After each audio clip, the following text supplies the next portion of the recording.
Aleluia.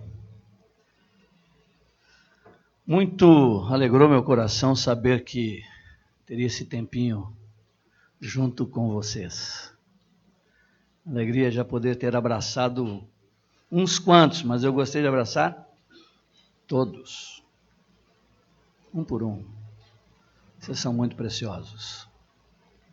Amém.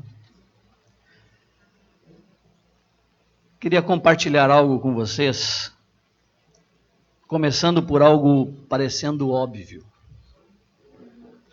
mas de extrema necessidade para os dias de hoje. Vou começar falando sobre 3 perguntas que cada um de vocês tem que ter bem respondida no seu interior, na sua mente e no seu coração. Elas vão parecer óbvias, mas para os dias que virão, elas serão fundamentais para estarmos bem posicionados.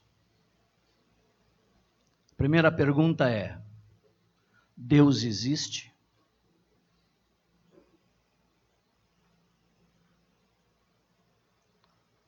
Parece óbvia, não?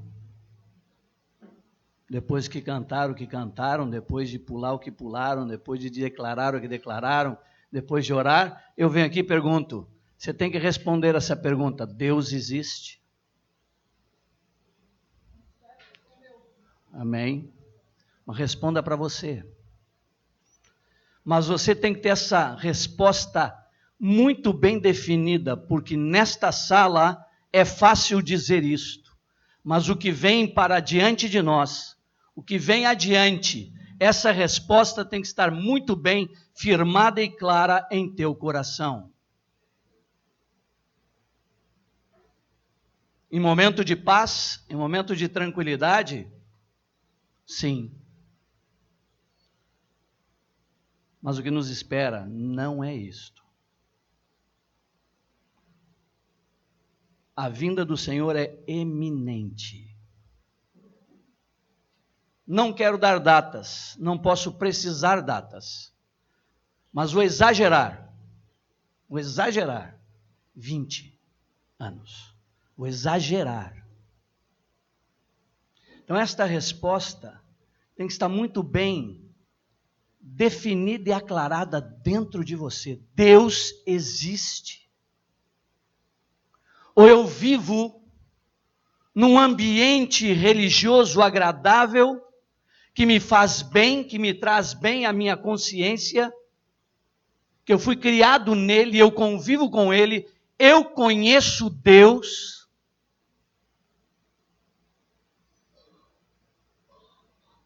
Eu tive um encontro com ele.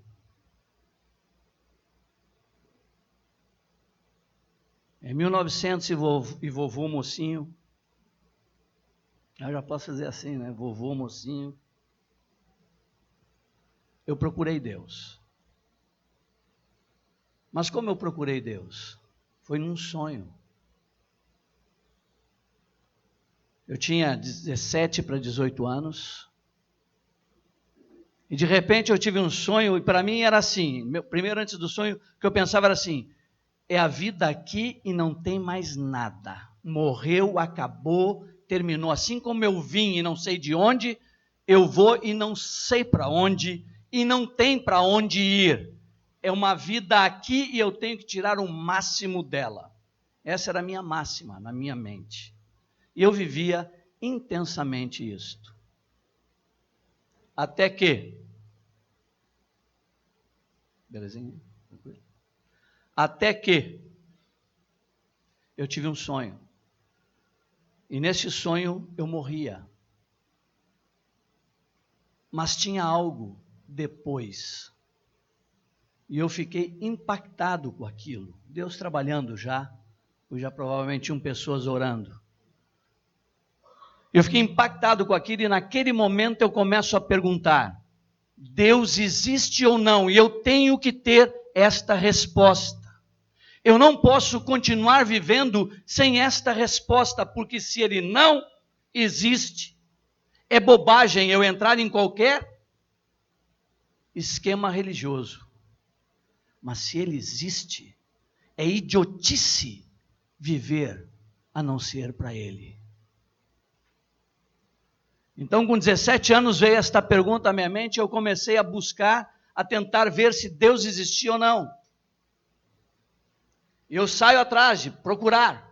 E aí eu via pessoas na rua dizer, se Deus quiser, no ônibus, se Deus quiser, vai acontecer tal coisa. Eu sempre fui meio maluquinho. Eu fui meio diferentezinho assim nas reações. Não tinha dúvida. Eu escutava a pessoa dizer no banco ali atrás, eu voltava, batia no ombro deles assim, você sabe que Deus existe ou não? Deus existe ou não existe? Era bem assim para a pessoa. E eu disse, que é isso, menino? Você crê em Deus, você conhece Deus, você já viu Deus?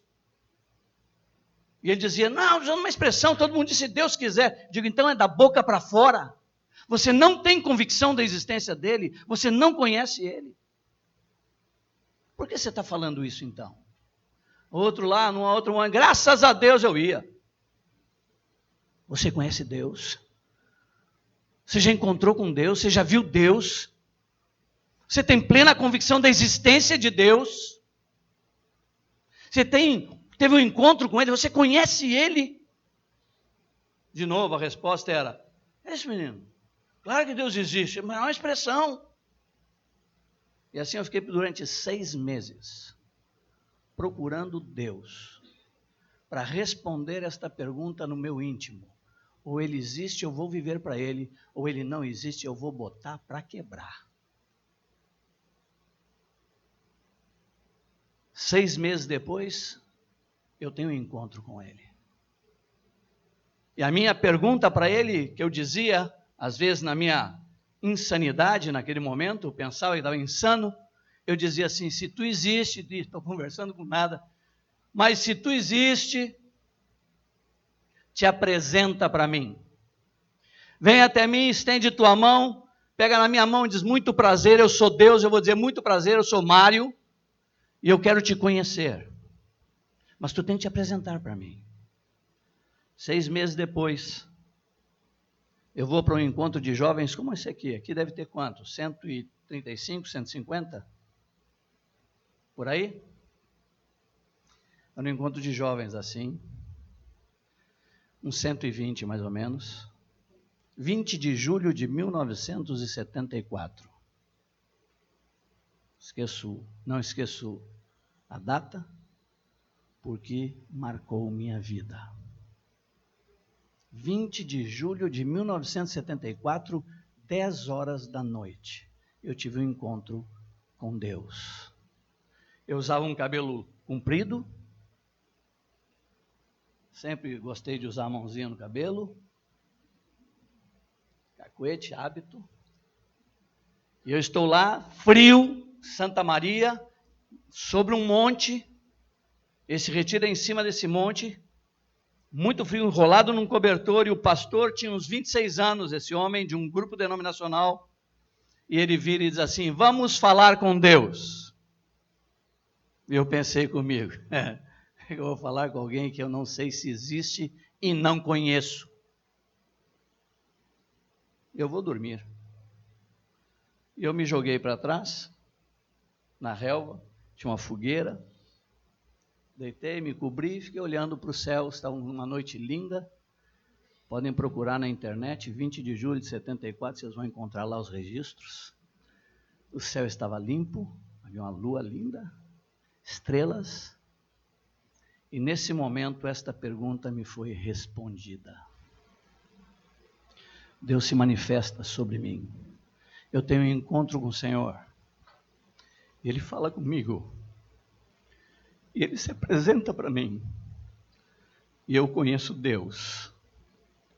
Perdoem minha emoção, porque mudou minha vida, mudou minha existência. Ela passou a ter total sentido e direção.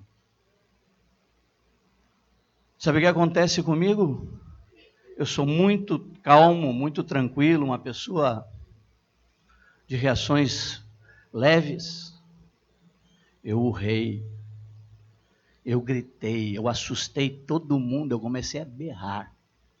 Eu comecei a gritar, porque ele se apresenta para mim e diz: eu não sou, você não tem que me ver nem tocar, você tem que me sentir, eu tenho que habitar dentro de ti. E eu comecei a urrar: então entra, você a berrar no meio. Fiquei louco. Para as pessoas que estavam em volta, parou tudo. E eu comecei a berrar sozinho. Me tiraram do lugar, endoidou. E eu agradeci, porque eu fui para a beira desse monte, eu varei a madrugada, eu não dormi, até 5 da manhã, falando com meu Senhor. E essa pergunta foi respondida dentro de mim. Eu não conseguia conter a avalanche, a presença, algo que inundou meu espírito, algo que inundou minha mente, algo que inundou meu coração. Eu não conseguia parar de falar e gritar e chorar e me alegrar. Eu saí correndo do morro. Eu desci o morro correndo porque eu descobri que tinha um orfanato lá embaixo. Eu entrei porta dentro desse orfanato. Eu queria beijar as crianças, eu pegava elas com o carnal, eu limpava na minha roupa, eu limpava com a mão, e eu beijava. Fui inundado de um amor, de uma presença, de algo que eu não tenho explicação. Tenho. Deus. Meus valores mudaram imediatamente. Eu não levei um tempo para que meus valores fossem mudando. Imediatamente minha mente deu uma volta. Mudar os valores, porque a pergunta crucial da vida do homem é esta: Deus existe ou não? E você tem que ter ela respondida para você, no teu íntimo, porque quando você responde essa pergunta, você encontra o sentido e você encontra a direção. Só que a segunda pergunta é: Jesus Cristo é o Filho de Deus?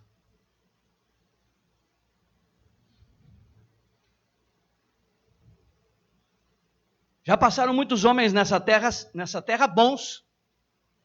Ele é mais um. Ele é o Filho de Deus, de fato e de verdade. Eu tenho convicção disso. Porque teve um homem cego de nascença, que estava pedindo esmola, e vem Jesus com os discípulos, e eles perguntam: quem pecou, este ou seu pai, para que nascesse cego?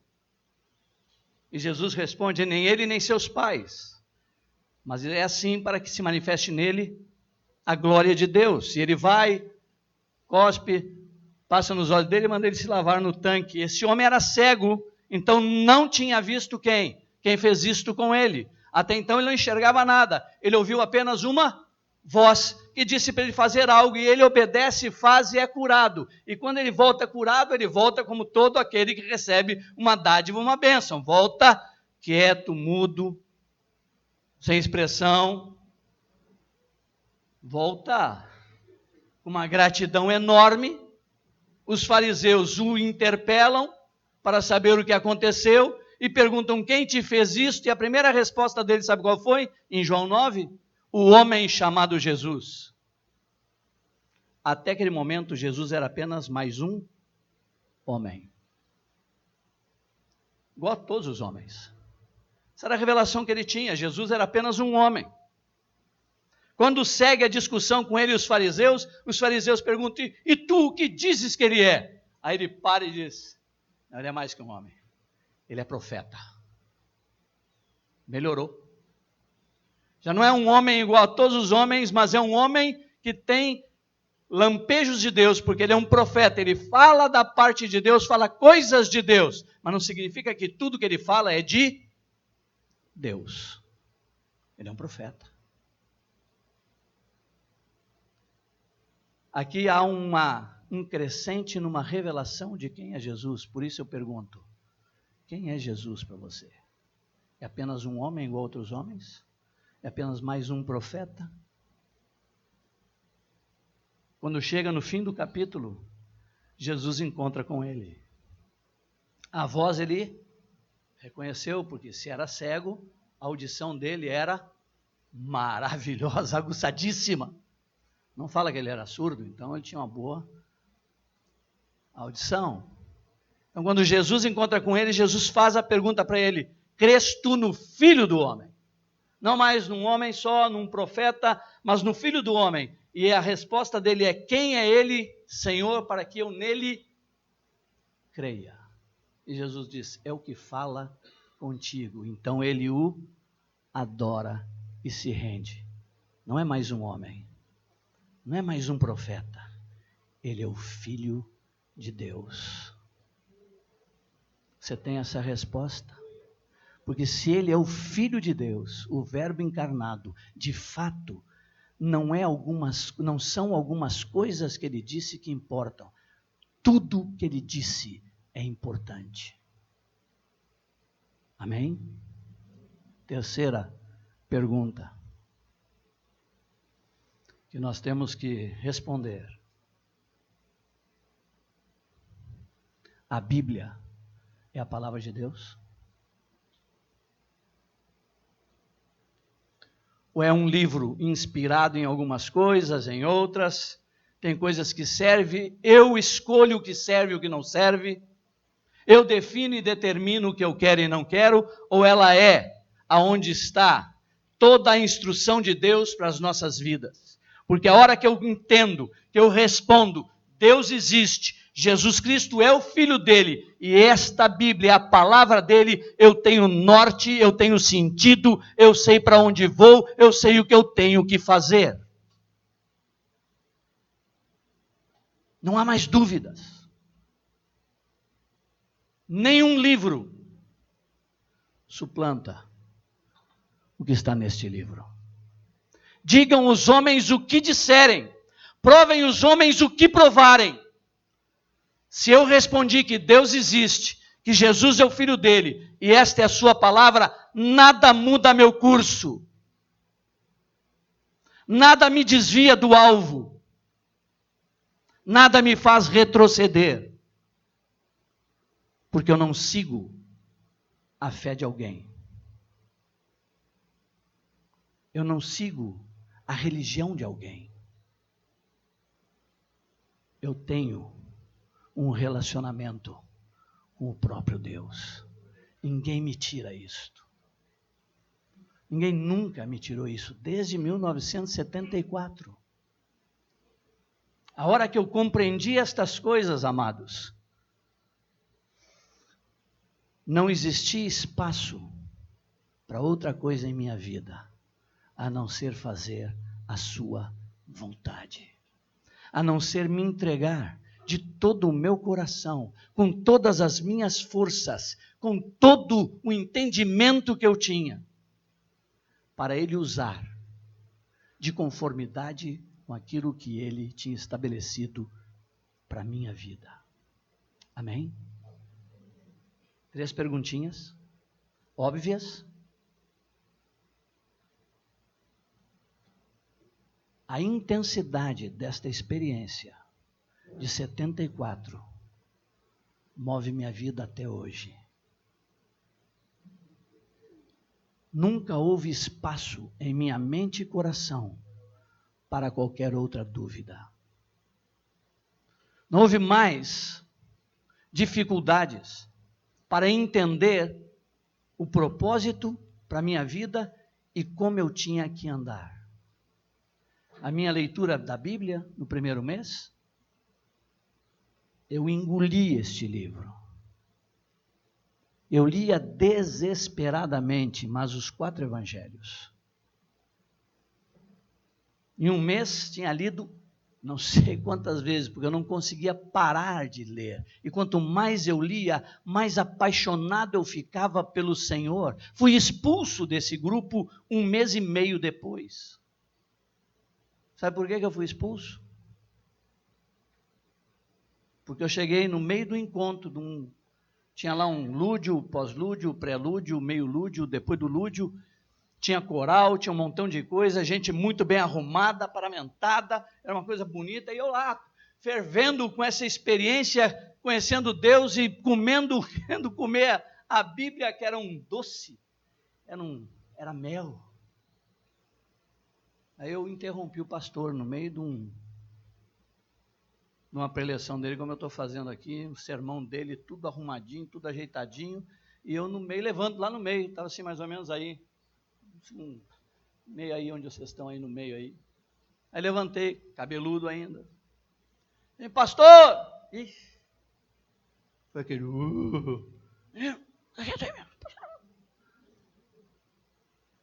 Pastor, com a Bíblia na mão, pastor! Aí ele, por favor, moço, o que foi, meu filho? O que você precisa? Disse, pastor, o que eu leio aqui, eu não vejo aqui, e o que eu vejo aqui, eu não leio aqui, o senhor pode me explicar?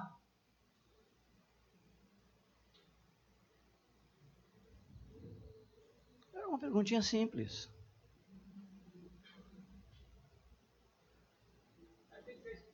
Me convidaram para ir embora. Aqui não é seu lugar, meu filho, você é fanático. Quando eu conheci a Deus, quando eu entendi que Ele existe, não tem mais sentido para a minha vida a não ser viver intensamente para Ele, porque eu sei que Ele existe. Não é um faz de conta. Eu não estou envolvido numa situação, por isso algumas situações terríveis que você passa, pessoas te perseguem, e já houve no passado perseguições fortes, eu vi alguns irmãos dizendo, como é que você não vai tomar uma atitude? Eu disse assim, não, sabe por que eu não vou tomar? Porque Deus existe. Eu não preciso fazer nada, porque se há injustiça, Ele vai tomar atitudes e ações, ou então eu vivo uma piada. E eu não vivo numa piada, eu não vivo num grupo, eu não vivo numa religião. Eu vivo para Ele porque Ele existe. E tudo o que Ele disse é verdade. E tudo o que Ele disse acontece. Então essas perguntas têm que ser respondidas. Muito bem respondidas. Dentro de nós. Porque ela define nossa caminhada. Ela define o nosso norte. Amém? Estão comigo ainda? Me suportam? Me amam assim, assim ou assim? Vocês me amam assim, assim ou assim? Se eu perguntar para minhas filhas, aí eu pergunto para minha esposa sempre, ela fala assim, estou sempre em débito, preciso mudar isto. Amém? Estão comigo até aqui? Me suportam mais um pouquinho? Então vamos orar. Deixa o Espírito Santo continuar falando com você. Não pensem que estou dizendo isto porque não creio que vocês não saibam isto. Mas é importante falarmos sobre isto. Firmarmos mais isso em nosso coração. Amém? Paizinho, livra-nos de sermos uma religião humana. Livra-nos, Senhor, de estarmos envolvidos em conceitos apenas. Livra-nos, Senhor, de estarmos com um código de ética estabelecido dentro de nós do que é certo e errado. Livra-nos, Senhor, de vivermos desta forma, sem conhecermos o autor da vida. Ajuda-nos a te conhecer e prosseguir em te conhecer. Ajuda-nos a definirmos com clareza, Senhor, numa experiência pessoal contigo, a tua existência, a tua permanência em nós, o teu Filho amado Jesus, como nosso modelo, e a tua palavra como nossa fonte de informação e direção para as nossas vidas. Não importa, Senhor, o que os homens digam, não importa o conhecimento que venha, não importa as descobertas que eles inventem. Qualquer coisa que seja contrário àquilo que dissestes, para mim é mentira. Ajuda-nos a termos tua palavra desta forma em nossos corações e em nossas mentes. Aqui está toda a verdade. Aqui está expresso o desejo do teu coração. Aqui está o conhecimento que tu queres que o homem adquira. Ajuda-nos, Senhor, a olharmos para a tua Escritura e nos deliciarmos com ela. Ajuda-nos, Senhor, a que ela seja revelada ao nosso espírito. Ajuda-nos a tomarmos ela na dimensão e na medida que ela tem que ser tomada. Ajuda-nos, Senhor, a uma vida de espiritualidade contigo. Não de seguirmos apenas conceitos, mas de relacionarmos com o Santo. De conhecermos a Ti, Senhor, com profundidade. De andarmos, Senhor, em regozijo, em alegria, em constante intensidade de manifestação do Teu Espírito em nosso espírito. Com ardor e fervor em nossos corações.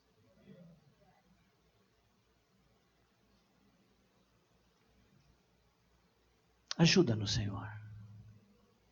Ajuda cada um destes homens e mulheres que estão aqui, preciosos, a aprofundarem mais seu relacionamento contigo. Eles têm a plenitude da vida do teu Filho. Que eles manifestem nesta mesma intensidade a vida de Jesus.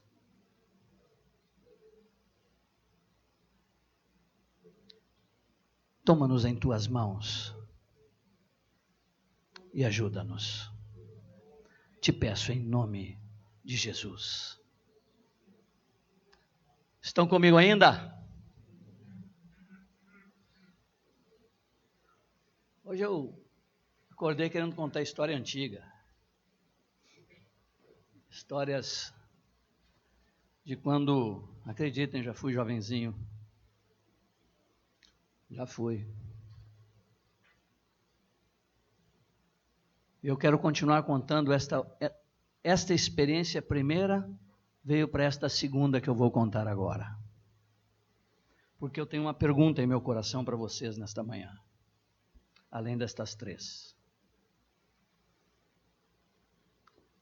Em 1974, quando eu me converti, em 20 de julho de 74, nessa intensidade que eu tentei transmitir para vocês, eu voltei para minha casa transtornado.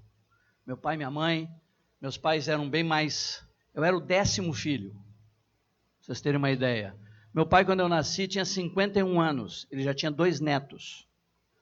Eu já era tio antes de nascer, nasci tio. Por isso vocês me chamam de tio Mário, já nasci tio. Na minha família chamam de tio Beco. Meu apelido é Mário Roberto, meu apelido é Beco na família. Então, tio Beco. Já nasci com um sobrinho. E nasci junto com uma sobrinha, quer dizer, junto não. Nasci da minha irmã, eu da minha mãe. Era gêmeo, né? E cresci com eles. E quando eu me converti, eu voltei para minha casa transtornado. Meus pais não entendiam nada que estava passando comigo. Eu tampouco conseguia explicar tudo que estava acontecendo, porque era uma presença. Eu não conseguia explicar essa presença. Eu não conseguia explicar os valores que estavam mudando dentro de mim rapidamente, violentamente. Para vocês terem uma ideia, o primeiro mês que teve um retiro com esse grupo, que me expulsaram depois de 1 mês e meio, eu levei 5 da minha turma e batizei os 5. Tamanha era a intensidade, a mudança, a transformação violenta, porque eu encontrei Deus. Não encontrei um grupo. E aí eu comecei uma briga com Deus. Depois de 1 mês e pouco eu comecei a brigar com Deus. Você acredita num negócio desse? Eu comecei a dizer isso aqui para Deus. Senhor, eu nasci no século errado. Por que você fez isso comigo? Por que você me fez nascer nesse século? Esse século é o século errado. Eu queria ter nascido, Senhor, no primeiro século. Eu dizia isso e repeti isso para Deus quase um ano. Eu fiquei falando para Deus, eu nasci no tempo errado, eu queria ter nascido no primeiro século, eu queria ter visto o meu Senhor, eu queria ter tocado nele, eu queria estar lá, eu estou no século errado. E eu comecei uma briga com Deus, de declarar isto. Por que, Senhor? Tu não me permitiu nascer lá. Eu não tenho a pretensão, Senhor, de querer ter sido um dos apóstolos. Não era isso, está no meu coração. Eu só queria ter visto o meu Senhor. Eu queria ter podido tocar nele. Eu queria poder ter visto ele andar. Eu queria ter nascido lá.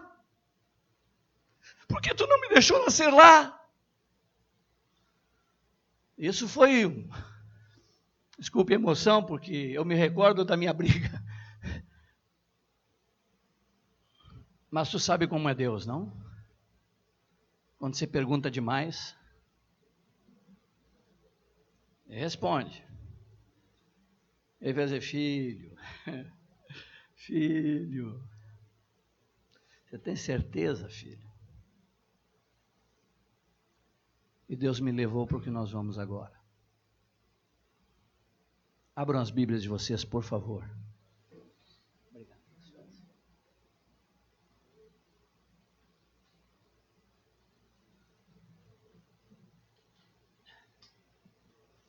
Marcos capítulo 4.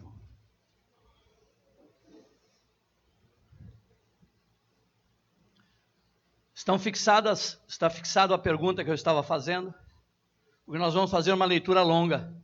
É importante que vocês entendam a pergunta que eu tinha feito. Eu estava numa luta, claro que não era briga, né? Briga é forma de dizer, eu tinha um desejo enorme no meu coração de ter visto o Senhor. Eu estava com este pedido no coração e esta pergunta, e Deus me responde, Deus vira para mim e diz, se você quer que eu te responda, então abre tua Bíblia em Marcos capítulo 4. E nós vamos ler uma série de textos em cima disso. Marcos 4:1 diz assim, voltou, já significa que já tinha feito antes, voltou Jesus a ensinar à beira-mar e reuniu-se numerosa multidão a ele, de modo que entrou num barco, onde se assentou afastando-se da praia, e todo o povo estava à beira-mar na praia. Assim lhes ensinava muitas coisas por parábolas no decorrer do seu doutrinamento. Versículo 10. Quando Jesus ficou só, os que estavam junto dele com os 12 o interrogaram a respeito das parábolas. Aqui já me deu um nó. Aqui eu disse, não está correto o que eu estou lendo. Quando Jesus ficou só, os que estavam junto... Não, tem alguma coisa errada aqui. Quando você fica só, você fica como? E como é que ele estava só se tinha gente junto com ele? O só de Jesus era com gente junto. Ou seja, não tinha só. Quando Jesus ficou só, os que estavam junto dele com os 12 o interrogaram a respeito das parábolas e ele lhes respondeu. Vocês pegam agora o versículo 13. Então lhes perguntou, vamos lá, versículo 21, também lhes disse, versículo 23, se alguém tem ouvido para ouvir, ouça, versículo 26, disse ainda, versículo 30, disse mais, versículo 33, e com muitas parábolas semelhantes lhes expunha a palavra conforme o permitia a capacidade dos ouvintes, e sem parábolas não lhes falava tudo, porém explicava em particular aos seus próprios discípulos. Versículo 35, naquele dia sendo já o quê? Disse mais, disse ainda, disse de novo, disse mais, falou com parábolas e já era de tarde. E eles, despedindo a multidão, levaram assim como estava no barco, e outros barcos o seguiam. Passa o dia ministrando. Quando chega no fim do dia, que ele passou o dia inteiro instruindo a multidão, não foi 1h30, 2 que nós vamos ficar aqui, foi o dia inteiro. Ele disse mais, disse ainda, e passou a dizer, já era de tardinha. quando ele para de falar, despede a multidão e diz para os discípulos: entra no barco, nós vamos fazer uma pequena viagem, nós vamos para outra margem, para o outro lado. E os discípulos entram no barco e tomam-lhe remo. E passam a remar. Quando ele chega do outro lado, sabe o que ele encontra? Um endemoniado. Uma legião de demônios. E Jesus, quando desembarca e encontra o demônio, ele expulsa o demônio.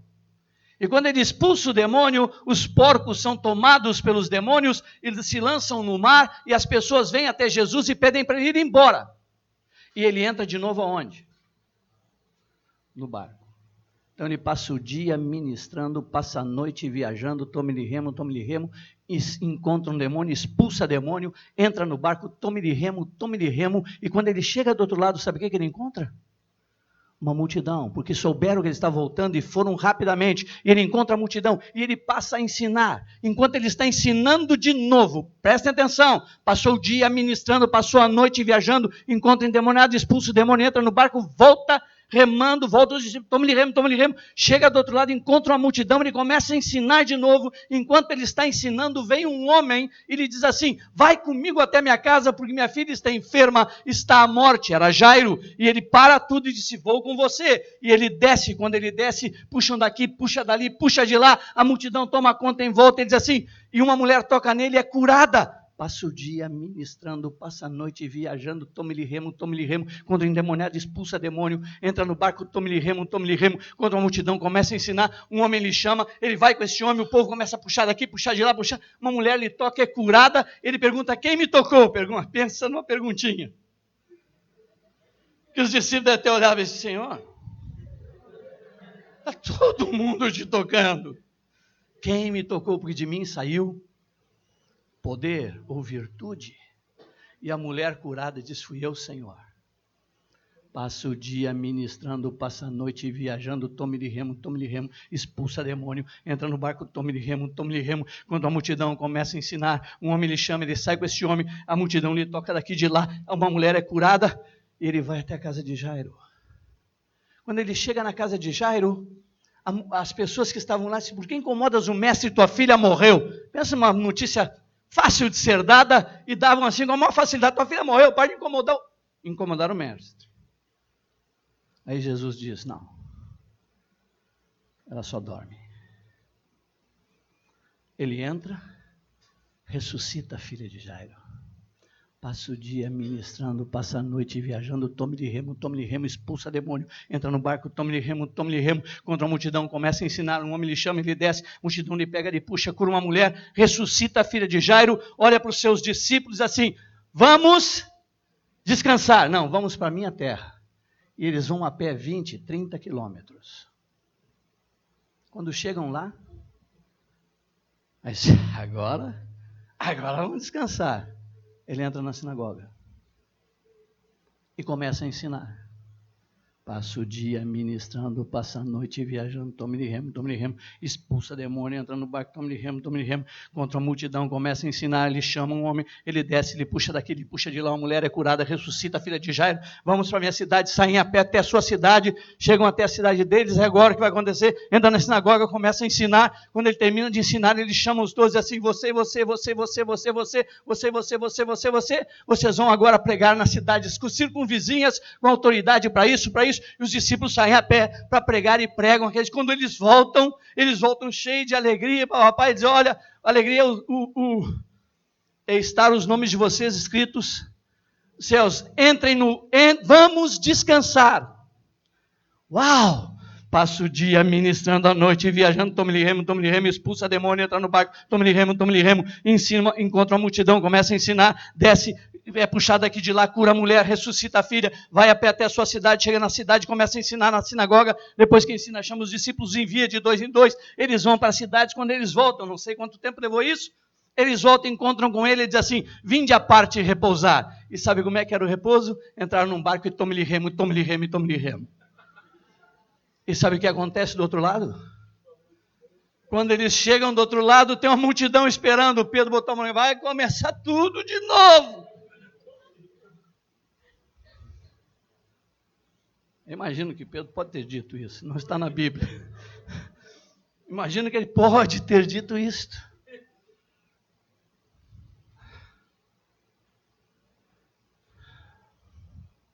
Isto aqui é sequência. Não é um relato de dias espaçados. São dias em sequência.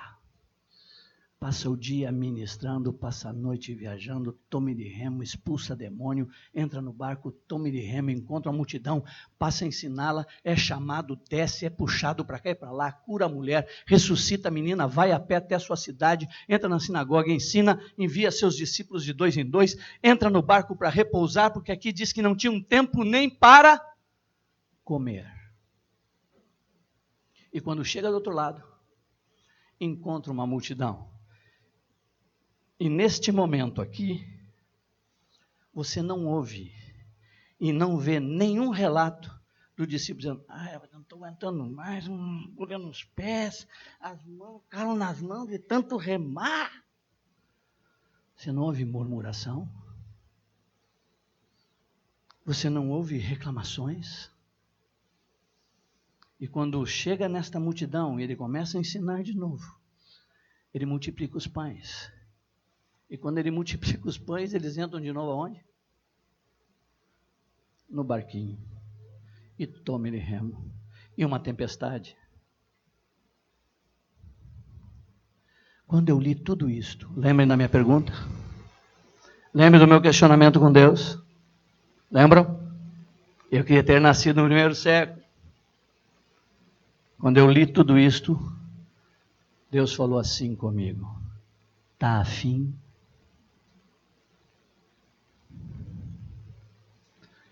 Tem certeza que você queria ter nascido no primeiro século e ter andado com meu filho? Tem certeza que você estava disposto a se sacrificar neste limite, neste nível? Tem certeza? E a pergunta que eu faço para vocês hoje é que ele fez para mim: até onde você está disposto a se sacrificar por amor a Cristo? Até onde você está disposto a ir por amor ao Senhor? E ele, quando me fez esta pergunta, ele me levou para contemplar a ele. E ele disse: eu não coloquei limite por amor a ti. Eu não botei nenhum limite para te amar. Eu abandonei toda a minha glória, eu deixei todo o meu poder, eu deixei todas as coisas, eu me despi de tudo por amor a ti. Eu não botei limites para te amar, eu fui até a cruz e morri nela por amor a ti. Até onde você está disposto a se sacrificar por mim? Até onde? Até onde estamos dispostos a nos sacrificarmos por Ele? Quais são os limites que você tem? Quais são os limites que você tem colocado? Pedro achava que não tinha limites. Pedrão, né? Né, meu querido? Pedro achava que não tinha limite. Quando o Senhor disse: todos vocês vão me abandonar. Não vou, não. Eu não vou te abandonar. Pedro: eu estou pronto para morrer. Não tenho limites. Eu estou pronto para morrer por ti. Deus olhou para ele: Pedrão. Se ele podia ter dito Pedrão, né? Pedrão, se fosse nossa linguagem. Antes que o galo cante, tu vais me negar 3 vezes. Não. Eu não. Eu estou pronto. Mas tinha limites. Ele até esboçou uma reação boa. E até na hora que Jesus é preso, mas lembra, né? Ele estava do lado de quem? Do super-homem, Superman. Andou sobre as águas, multiplicou pães, ressuscitou mortos. Ele está do lado do... Ele saca da espada. Imagina, andava com a espada escondida. Estava armado. Espadinha. Faquinha escondida. Ele tem uma reação de macho man. Ele encara os soldados, mas depois que Jesus diz assim, sou eu, e eles caíram por terra. Lembra disso, tem esse detalhe. Quando chegam para prender Jesus, Jesus diz, sou eu, eles... Blum. Aí Pedro, opa. Aí puxou a espadinha e já saiu. Tem limite, eu estou pronto. Aí ele deve ter dado uma olhadinha para Jesus quando cortou o cartão. Eu estou contigo. Eu estou pronto. Eu estou pronto. Mas assim que ele vê Jesus preso, ele se entrega, esbofeteado, sangrando. E ele vê o super-homem sangrando. Ele vê ele quebrado, vê ele como um homem fraco. Uma mulher pergunta,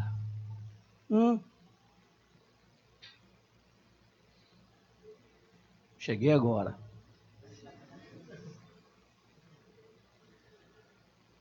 Tinha limites. Quais são os teus? Quais são os nossos? Quais são os meus? Eu faço uma declaração que Jesus tinha a opção de desistir. Vocês sabiam? Jesus tinha a opção de não ir à cruz.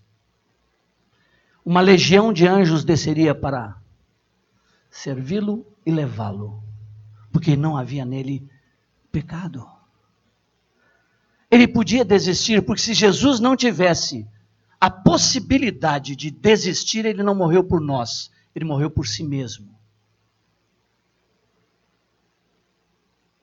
Ele tinha a opção, meu querido. E ele diz para o pai, passa, mas não faz a minha vontade. E ele morre, por amor a nós. Ele não colocou limites. Aí, nesse momento, eu estava no exército. Quando Deus está me falando tudo isso. Porque eu me converti em julho de 74, tinha feito 18 anos. E com 19 você vai servir o exército, e eu fui servir o glorioso exército brasileiro. De soldado. Tinha terminado o 2º grau, era para ter sido servido no CPUR, curso de preparação de oficiais da reserva, mas eu não sabia que eu era míope. Eu era míope, mas achava que todo mundo enxergava como eu enxergava, nunca ninguém me disse que enxergava diferente. Para mim, o jeito que eu enxergava era o que todo mundo via. Se eu não conseguia ler lá, ninguém lia. Era assim, ué. Aí eu vou fazer o exame e eles me rodam no exame de visão. E, para minha alegria, para minha formação, naquele ano, estavam tendo um experimento no exército. Quem não passava no CPUR ia para a tropa, servir de soldadinho raso, de recruta, para elevar o nível da tropa intelectual. Marinho foi escolhido. Eu tinha 1,64 m, 6 centímetros a menos que eu tenho aqui. Tinha 52 quilos. Eu tinha a barriga invertida.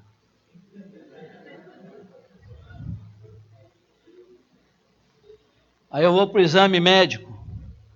Aí eu chego, eles homens tudo lá em fila. Bom, não importa como fica, porque imagem não é bom ficar na cabeça. O médico olhou para mim e disse, você não tem nenhuma enfermidade, meu filho? Eu digo, a gente arranja alguma coisa. O que o senhor quer dizer que eu tenho? Ah, não, mas você veio, você vai. E lá vai Marinho. Marinho chega com 1,64 m, 52 quilos, sai com 1,70 m, com 63 quilos. Em um ano. Aí vem o que eu quero contar para vocês. Deus está falando tudo isso comigo aí, nesse momento. porque é o meu primeiro ano de conversão. E eu estou questionando, e Deus me leva para isso. E no exército, naquele momento, eu acho que tudo que é homem tinha que servir, viu? Tudo que é homem tinha que servir. Eu vou arranjar um exército cristão para vocês. Eu vou arranjar um exército cristão 1 ano comigo, fazendo provas e coisa e tal para... Eu entrei em um guri. Isso aí é diferente. Fazem exatamente 40 anos isso. E eu lembro detalhes. Eu nunca mais esqueci. Eu chorava no quartel. Eu chorava dizendo, Senhor, o que eu estou fazendo aqui? Eu estou preso aqui dentro, eu podia estar lá fora. Eu podia estar com os irmãos. Tem encontro sábado, domingo, e eu no quartel. Ele está com meus irmãos. Aí Deus trabalhando comigo. Aí chegou, nesse momento, o exército é o quê? No Brasil? Governa, é governo, a ditadura. Estou falando de 75. Era puxado. Se hoje ainda alguns gemem, esses que gemem hoje morriam no passado. Era pista de reação, 1 semana sem comida, no meio do mato. Tiro de bala de verdade sobre você, comendo para você saber escapar, mas não atirando em você, numa altura que realmente não pegasse em você. Eu tive colegas meus que deram um tiro no pé para sair porque não estava aguentando. Na minha turma. E aí chegou a marcha de 8 quilômetros, marcha de 12, marcha de 16, marcha de 24, marcha de 32, marcha de 56 e marcha de 80 quilômetros. Só que não é uma marcha com calçãozinho Nike, tênisinho Nike. Não, não é assim a marcha. Não é maratoninha, camisinha leve, tudo. Não. Sabe como era a marcha? Fardamento de campo, que é uma lona. Estou falando isso em novembro de 75. Uma lona, coturno, por aqui. Aí você coloca os aparatos para fazer a marcha. Primeiro, uma mochilinha de 5,8 kg nas costas, você faz assim. Aí a arma, que era o fuzil automático leve, pesa 4,8 kg, você bota no ombro, você faz assim. Aí você bota um capacete de aço na cabeça que pesa 2 kg, você faz assim. Aí você bota um carregador na cintura, que são 2,5 kg de balas, são 4 carregadores cheios de bala, você faz assim. Aí você vai marchar 80 quilômetros sem dormir. São 2 dias caminhando. Com 50 minutos de marcha, com tudo isto sobre você, e 10 minutos em posição de descansar para caminhar mais 50, descansar mais 10, mais 50 e mais 10, você vaza o dia, vaza a noite e volta no outro dia, de tarde você consegue chegar no quartel. Saem 850 homens, que é um batalhão, voltam geralmente 300, 350, o resto cai.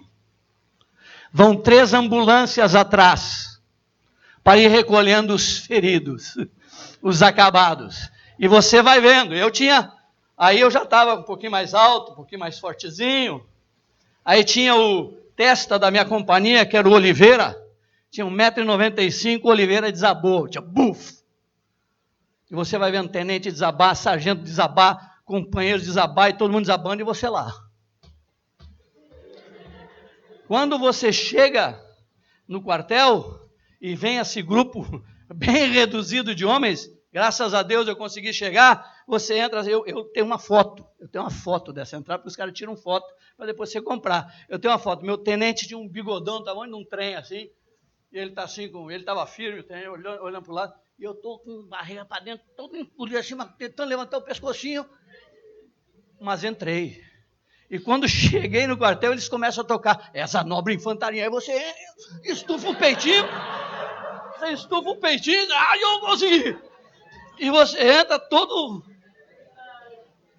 Aí, sabe o que acontece? Um batalhão são 5 companhias. 3 companhias de infantes, uma da intendência e outra da logística. E você tem desculpe, a companhia operacional. E eu fazia parte da terceira companhia, eu era soldado Salgueiro 820. Meu nome era Salgueiro, meu sobrenome Salgueiro, botaram esse nome. E o meu tenente gostava de me chamar de escola de samba. E eu entro, 5,8 kg, 4,800, 2,5, 2 na cabeça, coturninho, e você chega debaixo do local da companhia e sentiram. Aí você para e diz, descansar. Aí você, aí ele diz assim, vamos tirar o equipamento. Soltem as armas, aí você larga a arma. Quando você tira todo esse peso de sobre você, sabe o que acontece? Isso aqui, ó. Não fica ninguém em pé. Você está acostumado com aquele peso enorme, você perde o equilíbrio, começa todo mundo a andar para um lado, para o outro, um empurrar o outro, segurar o outro, todo mundo sem equilíbrio, porque mudou o eixo todo, o peso todo.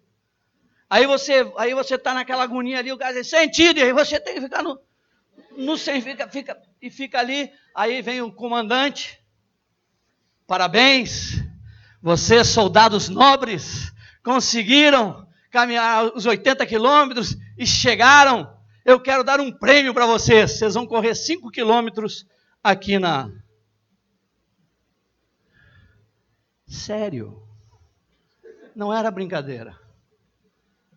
Aí você sentindo, 1, 2, e lá vai você, coturno, não é tênisinho nadinho, não, coturno, e lá vai você, 5 quilômetros e volta. Aí para, aí você já está equilibrado. Aí para e diz assim, dispensados, podem ir para o banho, se arrumar, quem quer ir para casa, pode ir para casa. Sabe quem vai para casa? Ninguém, é o único dia que nenhum soldado quer sair do quartel. E sabe o que acontece no banho?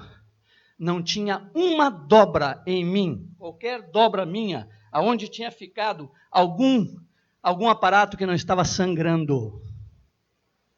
Em todos nós, não era em mim, só eu era o privilegiado, não, todos. O banho era desesperado, água batendo, queimando tudo. Aí você vai para a cama às 6 da tarde e dorme até outro dia às 5 da manhã, ninguém te acorda, você não quer comer, você não quer nada, você quer tentar descansar, você está moído, você está acabado. E quando eu vi isto, e eu cheguei aí, eu virei para o meu Senhor e disse, eu não posso colocar limites para te servir. Eu não posso. Porque se eu faço isso para este exército, quanto mais para ti. Eu não posso colocar limites em minha vida para te servir, para demonstrar meu amor por ti, porque tu não colocou limites para demonstrar teu amor por mim. E aqui eu entendi uma coisa, que está em 2 Samuel 24, de 24 a 25, quando Davi vai, anotem aí, 2 Samuel 24 e 25, são os 2 últimos versículos do livro de 2 Samuel, onde Davi vai fazer um sacrifício, 24, e versículo 24 e 25. Estão comigo ainda? Me suportam mais um pouquinho? Davi vai sacrificar. E quando ele chega para sacrificar, Araúna, é o nome do homem, rei Araúna, se eu não me engano, ele vira para ele e diz, Davi, eu te ofereço os bois, eu te ofereço as coisas, e Davi vira para eles assim, não oferecerei sacrifícios, não oferecerei holocausto ao meu Deus, que não me custe nada. Testemunho que impacta, ele é recheado de sacrifício. Se vocês querem impactar uma geração, nós temos que rechear nossas vidas de sacrifícios por amor ao nosso Senhor. Amém? Estão comigo ainda? E eu termino aqui. Escutem bem o que eu vou dizer agora. Lembram que eu queria ter nascido no primeiro século? Por que eu queria ter nascido no primeiro século? Para tocar, ver o Senhor. Ele não me deu esse privilégio.